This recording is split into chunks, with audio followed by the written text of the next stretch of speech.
ہم دیکھ رہے ہیں کہ بھارت کی خارجہ پالیسی کے، بھارت کے ستارے گردش میں ہیں، اسی طرح عالمی سطح پر جو انڈین ڈائسپورا ہے اس کے لیے بھی بہت سی مشکلات کھڑی ہو گئی ہیں۔ اس کی جو ایک تازہ لہر ہے وہ آسٹریلیا میں دیکھنے میں آئی، جہاں اینٹی امیگرنٹس مظاہرے ہو رہے ہیں امیگریشن کے خلاف۔ ویسے تو یو کے میں بھی ہوتے رہے، لیکن آسٹریلیا میں اس لہر کا آنا، سیٹ صاحب اس کے محرکات آپ کے خیال میں کیا ہو سکتے ہیں؟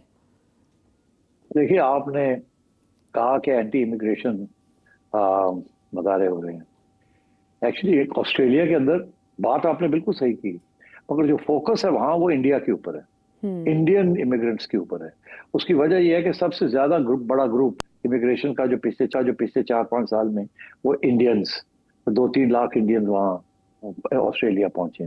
اب مگر یہ بات آپ والی ہے کہ یہ اینٹی انڈیا نہیں ہے، this global movement is anti immigrant. ابھی جرمنی کے اندر بڑی تنقید ہو رہی ہے، چانسلر جو پرانی چانسلر تھی مرکل، جس نے یہ اوور ملین ریفیوجیز کو جرمنی میں آنے دیا، اور یورپ کے اندر بڑی اس کی کرٹیسزم ہو رہی ہے۔ فرانس کے اندر بھی، یہ سارے ملکوں کے اندر، اب یو کے اندر بھی شروع ہو گیا ہے، یہ سارے ملکوں کے اندر ایک white supremacist right wing, extreme right wing ideologies جو ہیں وہ ابھر رہی ہیں، اور وہ بیسکلی جو ایجنڈا لے کے چل رہی ہیں وہ یہ امیگریشن کا ایجنڈا لے کے چل رہی ہیں، مگر ہے وہ ریسسٹ۔ اچھا، ان کے لیے پرابلم کیا ہے؟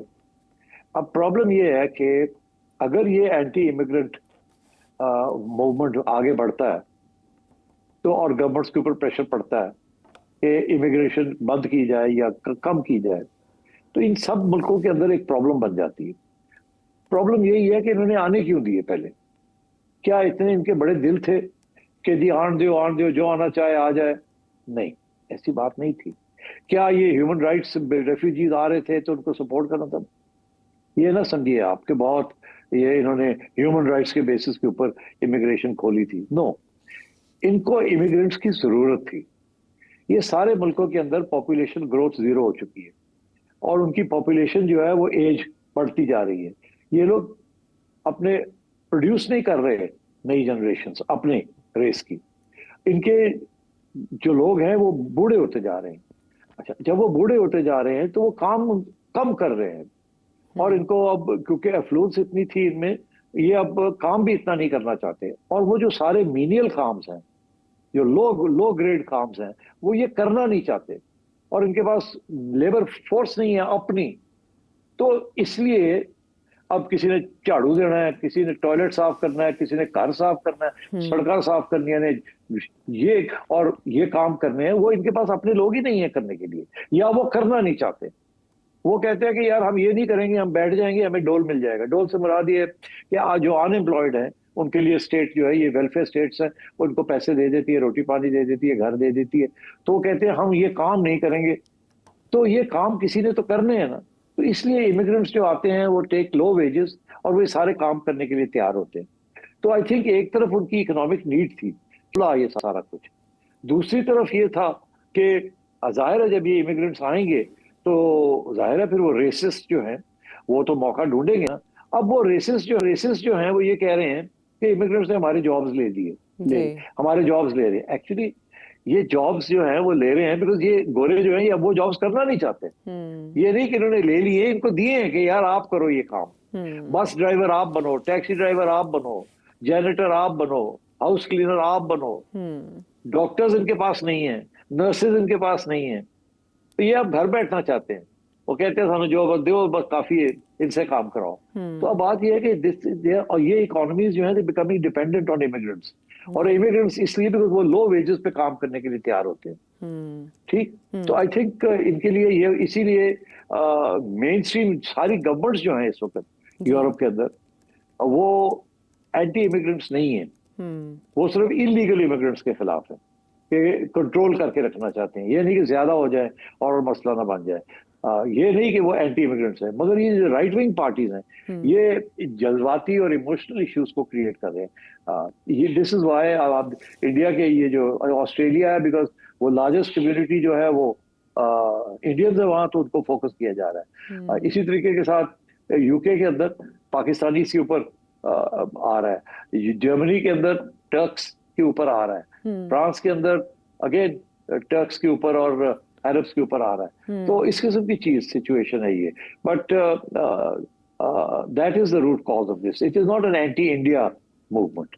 اچھا سیٹ صاحب، کچھ ہفتے پہلے ہی آسٹریلیا کے بڑے بڑے شہروں میں، جن میں سڈنی بھی ہے، میلبرن بھی ہے، پرتھ بھی ہے، برسبن بھی ہے، یہاں پرو پیلسٹین پروٹیسٹ دیکھا گیا. لاکھوں کی تعداد میں لوگ اس میں شریک ہوئے، اور وہ دنیا میں ہیڈ لائنز اس لیے بنی کہ آسٹریلیا جیسی سوسائٹی میں، آسٹریلیا جیسے ملک میں فلسطین کے حق میں اتنے بڑے پیمانے پر مظاہرے ہو رہے ہیں.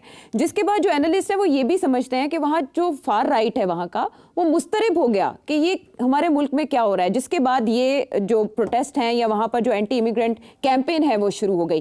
یہ فیکٹر آپ کتنا اثر انداز یا اثر پذیر سمجھتے ہیں؟ بالکل صحیح کہہ رہے ہیں کہ اب دیکھیے نا، یہ جو فلسطین کے اوپر جو پروٹیسٹ ہو رہی ہیں، آپ سوچئے کہ ہر امیگرینٹ جو ہے وہ سارے ان کو سپورٹ کریں گے. دے ول گو انٹو دوز پروٹیسٹ.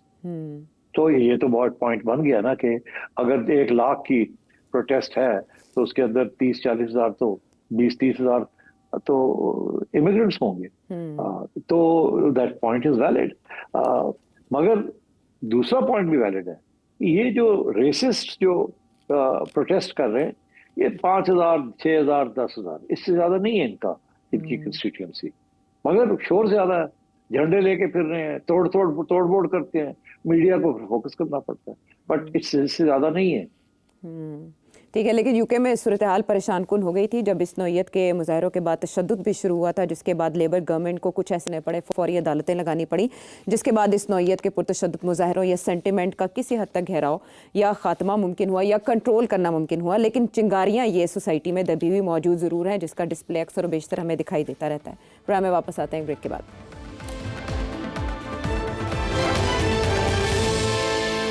شو میں خوش آمدید، اور اب ملتان سے حارث اظہر کا سوال شامل کریں گے. سیٹی صاحب، زلزلہ افغانستان میں ہو، بارشوں اور سیلاب کا سلسلہ پاکستان میں ہو، ہماچل پردیش میں 1910 کے بعد سے ریکارڈ بارش اور اس کا پانی، اس کا زمینی رابطہ ہندوستان میں منقطع ہو، کیا وقت نہیں آ گیا کہ اب ریجن کے ان لوگوں کو مل بیٹھ کے سوچیں کہ اور کتنی نسلوں کو ہم نے انتہا پسندی، جذباتی حب الوطنی اور ہتھیاروں کی زیادہ خریداری پر اپنے وسائل کو صرف کرنا ہے، بجائے اس کے کہ ہم آن دا کنٹریری وہی وسائل کو اس ملک کی ترقی، ان لوگوں اور ان نسلوں کو بہتر زندگی دینے پہ وہ کریں. کیونکہ سیٹی صاحب وہ کہتے ہیں کہ موت تو سب پہ آنی ہے، لیکن کیا زندگی بھی سب پر آئی ہے؟ اور دوسری بات یہ کہ سیلاب کے پانی میں اور اتنی مصیبتوں آفتوں میں یہ ایلیٹ کیپچر اور دا کلیش آف دا ٹائٹنز ہے، چاہے وہ خواجہ صاحب ہوں یا حنیف عباسی ہو، یہ تو ان کی آپس کی لڑائی ہے نا، ان سے لوگوں کا کوئی فائدہ ہے؟ جی آپ بات تو صحیح کہہ رہے ہیں تھیوریٹکلی کہ، اور چائنا بائی دا وے یہی بات کہہ رہا ہے. یہ ایس سی او اور یہ ساری بات جو چائنا کا فلسفہ ہے کہ انڈیویزبل سیکیورٹی اور جیو اکنامکس کے اوپر اب کام کیا جائے. میں پرابلم یہ ہے کہ ایک وقت تھا کہ ہندوستان چاہتا تھا کہ کسی طریقے کے ساتھ کوئی مسئلہ حل ہو جائے پاکستان کے ساتھ اور لڑائی جھگڑے بند ہو جائیں، مگر کشمیر دینے کے لیے تیار نہیں تھا. ہماری طرف سے وہ وقت ہم بھی چھوڑنے کے لیے تیار نہیں تھے، تو لڑائی جھگڑے چلتے رہے. اب صورتحال یہ ہے کہ سب کو اس بات کا احساس ہے کہ لڑائی جھگڑے بند ہونے چاہیے اور امن کی بات ہونی چاہیے، ڈیولپمنٹ کی بات ہونی چاہیے. اب پرابلم کیا ہے؟ میرا خیال ہے ہماری طرف سے تو اب تیاری ہے کہ اب ہم نے کر کے دیکھ لیا جو کچھ ہم نے کرنا تھا، اور اب تو صورتحال یہ بھی ہے کہ شاید کشمیری بھی جو ہے وہ اپنی آزادی کی بات ضرور کریں گے، مگر اس سے ادھر ادھر کی بات نہیں کریں گے. ادھر انڈیا کا جو اندر نا بہت تبدیلی آ گئی.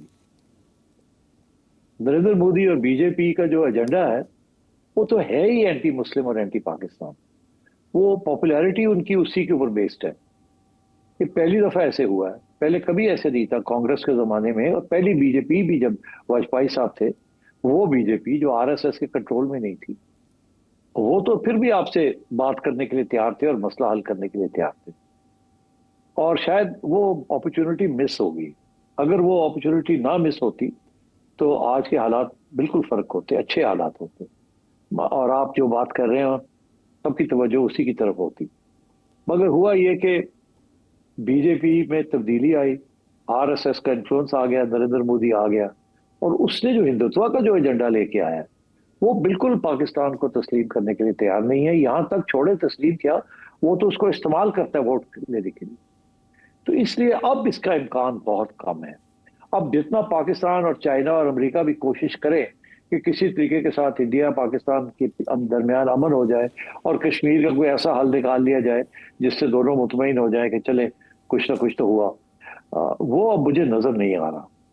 جب تک یہ بی جے پی رول کرے گی انڈیا کے اندر, اور جب تک نریندر مودی اور اس کے اینٹی پاکستان اور اینٹی مسلم لوگ آر ایس ایس کے اس کو چلائیں گے, مجھے نظر نہیں آ رہا کہ اینی پاسبلٹی جس کی طرف آپ اشارہ کر رہے ہیں. سو یہ مایوسی کی بات ہے. یہ پہلی دفعہ ایسے ہوا ہے, میں پہلے کبھی اتنا مایوس نہیں تھا. ہماری تو ہمیشہ امید یہی تھی, اور میاں نواز شریف کی بھی یہی امید تھی کہ جی کسی طریقے کے ساتھ اس کو ختم کیا جائے اور توجہ دی جائے اپنی غریب عوام کی طرف. وہ بھی کریں اور ہم بھی کریں, یہ ہتھیار اور جنگجو ریاستیں بند کریں. مگر اب آپ نے دیکھا ہمارا ڈیفنس بجٹ بھی بڑھ رہا ہے, ان کا ڈیفنس بجٹ بھی بڑھ رہا ہے. وہ جو فریز کرنی تھی, جو امن کی بات ہونی تھی, مجھے نظر نہیں آ رہی.